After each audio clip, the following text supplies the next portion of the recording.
तर नमस्कार मित्र हो, आज आहे नॅशनल लॉ डे.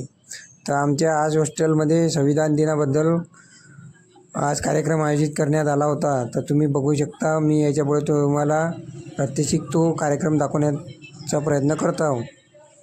तर असा आमचा हा कार्यक्रम आज संपन्न केला. तर याच्या पुढचा ब्लॉग तुम्ही पाहत राहा.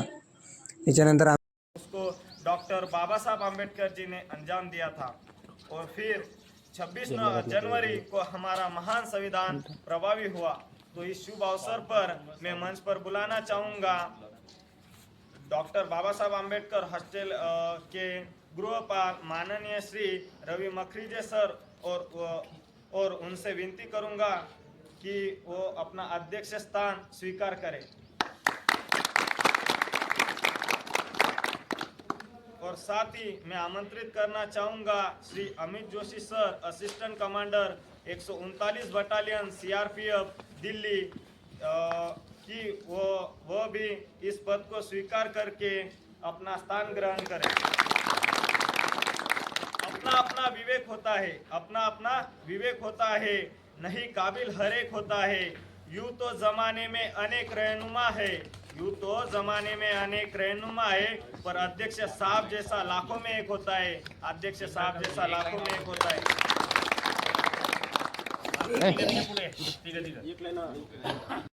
आश्रम में ये जो आपका हॉस्टल है, इसमें आप लोगों का एक व्यवस्था बना हुआ है। सुबह इतने बजे उठते हैं, आप अपना पीटी पार्टी या जो भी खेलने खाने का प्रोग्राम करते हैं, नाश्ता करते हैं, तैयार होते हैं, नहाते हैं, अपना कॉलेज जाते हैं, वापस आते हैं। आपको कुछ रूल्स हैं कि इतने बजे खाना मिलेगा, इतने बजे आपको लंच मिलेगा, इतने बजे डिनर मिलेगा, इतने के बाद आपको बाहर से अंदर नहीं आना, कोई बाहर वाला बंदा अंदर नहीं आ सकता है। आपके माता पिता अगर या कोई रिश्तेदार मिलने आएगा वो बाहर मिलेगा, ये एक व्यवस्था है ना। तो सेम ऐसे ही ये आपके हॉस्टल को चलाने की व्यवस्था है। ऐसे देश की व्यवस्था को चलाने के लिए उन्होंने, जो हमारे जो विचारक थे, उन्होंने सोचा कि एक ऐसी चीज़, एक ऐसा नियम या एक कायदे कानून बनने चाहिए जिससे हमारा देश जो है सही सलामत चल सके। तो उसी के लिए उन्होंने क्या किया, एक संविधान सभा का गठन किया गया। इस संविधान सभा में काफ़ी लोग थे। मुख्य रूप से जो है उसके अध्यक्ष डॉक्टर राजेंद्र प्रसाद थे, और जो हमारे डॉक्टर भीमराव अम्बेडकर हैं, उन्होंने इस संविधान को जगह जगह से, कहाँ से, जैसे अलग अलग देशों के, आपको पता होगा हमारे संविधान अलग अलग देशों के कई जगह से लिया गया है। जैसे उद्देशिका कहीं से ली गई, प्रस्तावना कहीं से लिए गए, अधिकार कहीं से लिए गए, यूएस से लिया गया, इंग्लैंड। तो वो मिलाने का काम, एकजुट करने का काम डॉक्टर भीमराव अम्बेडकर ने किया है। तो हमारे संविधान सभा में लगभग 400 आदमी थे, लगभग 200-300 करीब आदमियों का एक पूरा एक सदस्य का एक समूह था। उस सदस्य के समूह में जो हेड थे वो डॉक्टर भीमराव अम्बेडकर थे। तो उनको और उनके पूरी इस कमेटी को, इस संविधान को बनाने में 2 साल, मतलब लगभग 3 साल का वक्त लगा था। क्योंकि आज के दिन 26 नवंबर वाले दिन 1949, 26 नवंबर 1949 में बन के कम्प्लीट हो गया था। और इस संविधान सभा ने आपस में मिलके जो है इस चीज़ को एक्सेप्ट कर लिया कि हाँ, यही हमारे देश का संविधान रहेगा, जिसके अनुसार हमारा देश चलेगा। और उसके बाद फिर 26 जनवरी 1950 को जो है हमारा जो है ये जो है लोकतंत्र जो है लागू हो गया, इसमें संविधान जो है इसमें लागू हो गया। तो इसी उपलक्ष्य में जो है आज का दिन हमने सेलिब्रेट किया है, जिससे कि जो हमारे संविधान में जो हमें अधिकार दिए गए हैं, जो हमारे कर्तव्य हैं, जो उसमें हमें समझाया गया है कि क्या चीज़ करना ठीक है, नियम के अनुसार क्या चीज़ करना चाहिए, क्या चीज़ गलत है, ठीक है। उसमें सारे आपको अधिकारों का वर्णन किया गया है कि हमारे ये अधिकार हैं जिसके लिए हम बाउंडेड हैं, हमारे कर्तव्य हैं जो देश के लिए हमारे कर्तव्य हैं, ऐसा करना है, ऐसा नहीं करना, ये चीज़। तो ये चीज़ हमें कौन सिखाती है, संविधान सिखाती है। और संविधान को बनाने वाले हमारे कौन थे, डॉक्टर भीमराव अम्बेडकर थे। तो यही चीज़ है, आप लोगों के लिए मेरी ये सलाह है, एडवाइस समझ ली, कुछ भी समझ लिया। आप लोग बच्चे हैं, बच्चे के आप सभी कॉलेज वाले होंगे, तो आप लोगों के लिए ये सलाह है कि अपने संविधान को, अपने नियमों को, अपने कायदे को इस दायरे में रहते हुए अपने काम करें, ठीक है। आप लोगों का जो एज ग्रुप है, यही एक ऐसा एज ग्रुप है जो आप जिस एक डायरेक्शन, जैसे रोड ऐसे गई है, यही एक लेफ्ट में निकल सकती है, एक राइट में निकल सकती है, एक सही रास्ता है, एक गलत रास्ता है, जो आपका एज ग्रुप है। क्योंकि हम सभी लोग जो है इस एज ग्रुप से निकल चुके हैं, ठीक है। तो एक जंक्शन पॉइंट आ गया है, उस जंक्शन पॉइंट से ही आप सही रास्ता भी ले सकते हैं, गलत रास्ता भी ले सकते हैं, ठीक है। और जिस एज ग्रुप में आप हैं, इसमें गलत रास्ते में निकलना आपको ज़्यादा अच्छा लगेगा, आपको उसमें मज़ा आएगा। छोटी सी बात, अगर आप सिगरेट पियोगे आपको मज़ा आएगा, ठीक है। आप तंबाकू खाओगे या गुटखा खाओगे उसमें मज़ा आएगा, बट ये शॉर्ट टर्म मज़ा है, ठीक है, ये आपका महीने, 2 महीने, 6 महीने, साल भर, 2 साल, 3 साल, 4 साल, इतने का मजा है। इसके बाद फिर आपको पता लगेगा जब आप उस रास्ते पे आगे निकल जाओगे ना, जब आप 2 साल 3 साल आगे निकल जाओगे, तब आप जब पीछे मुड़ के देखोगे आपको रियलाइज़ होगा हाँ ये गलत रास्ता था, क्योंकि उस टाइम पे तो आपको मजा है, लेकिन वो वक्त ऐसा होगा जहाँ से फिर आप वापस नहीं लौट पाओगे। ठीक है, कई महीनों में वापस नहीं लौट पाओगे, एज आपका निकल चुका होगा, जिस चीज़ की आप तैयारी कर रहे हैं उस तैयारी के रेंज से आप बाहर निकल चुके होंगे। ठीक है, तो इसलिए मेरा आपसे यही कि मुस्कुराहट का कोई मोल नहीं होता, कुछ रिश्तों का कोई तोल नहीं होता। वैसे तो मिलते हैं हर मोड़ पर कई लोग, मगर शहीद हो गए। 26 नवंबर 2008 की बात है सर जी। ताज होटल मुंबई सबको पता होगा, हमसे तो आपको पता है। वहाँ पे हमारे महाराष्ट्र के पुलिस और अपने भारतीय जवान और निष्पाप जो नागरिक है और बहुत से जवान और पुलिस वहाँ पे शहीद हुए। तो हर साल हमारे महाराष्ट्र में 26 नवंबर दिन संविधान दिन साजरा करते हैं, सेलिब्रेट करते हैं।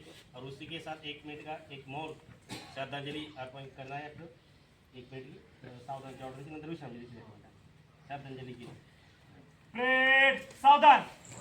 आता संविधान जे आम्ही पठण केले होते त्याच्यानंतर संविधान म्हणण्यात आलेले होते, तर सगळ्या मुलांनी संविधान म्हटले व त्याच्यापुढे भाषण झाले। एक ही माइनर डिफरेंस नज़र आता है कि वो मतलब यूनिटी, पहले जो यूनिटी थी ना आप वो नहीं। अगर उस टाइम हमने यूनिटी नहीं बनाई होती तो स्वतंत्र दिन मिलना बहुत मुश्किल था।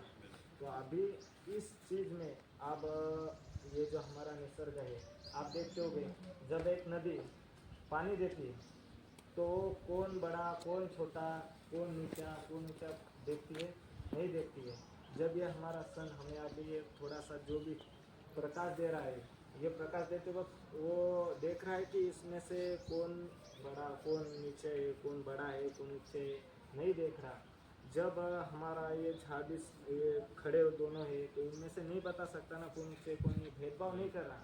तो हम इंसानों को क्या हक है कि मैं बड़ा तू छोटा। यूनिटी इस देश में पूरी तरह से ख़त्म हो रही है। इस चीज़ का जो हमारे क्या नाम है आपका? उमेश।